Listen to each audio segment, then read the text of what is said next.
Hi guys, Dominic here, and first of all, I'm sorry for shooting this video in portrait. It was just a spur of the moment thing, so try and do it in landscape the next time. So we're just going to go through some basic principles that we would use when working with any of our clients that apply to everybody. And the guys here are doing a conditioning piece. The purpose of the conditioning piece is what you would probably call fitness, and we would call conditioning, and it's to elevate the heart rate and to have some sort of a conditioning or fitness benefit to that. So the guys are using 3 movements to do that, and they're doing straight-legged sit-ups for 10 reps, as Gareth here in the foreground is doing, and then they're doing 15 cals on the bike as Matt's doing right now, and then they're going to go on to 20 kettlebell swings, and they're going to repeat that for 15 minutes, doing it as what we would call an AMRAP, AMRAP, or as many rounds as possible.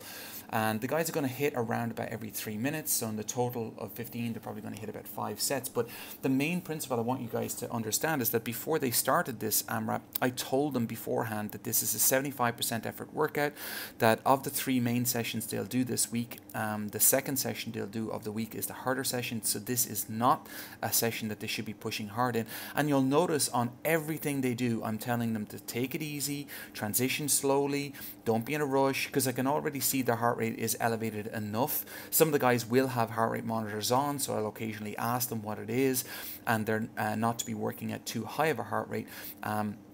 And the perceived effort or how hard they feel should be no more than about a 7.5 out of 10. If at any point I feel that they're working too hard, I'll tell them to slow down a little bit more.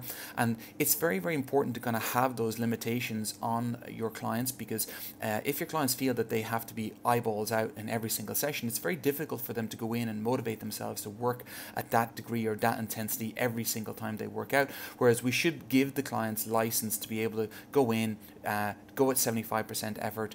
So when we do come around to the harder session, the second session this week, that they have that degree of pop we'll need for them to do that harder session. Otherwise, what we'll do is we're getting all of the sessions into what we would call the black hole of training, where they're always at 85% effort. So every session, if it delves into that sort of degree of intensity, you're never truly going hard, and then you're never doing a session like this where it's kind of like a lighter session, or they're doing a session, sometimes we'll program, which are really, really light, where they're only working at about 60% effort.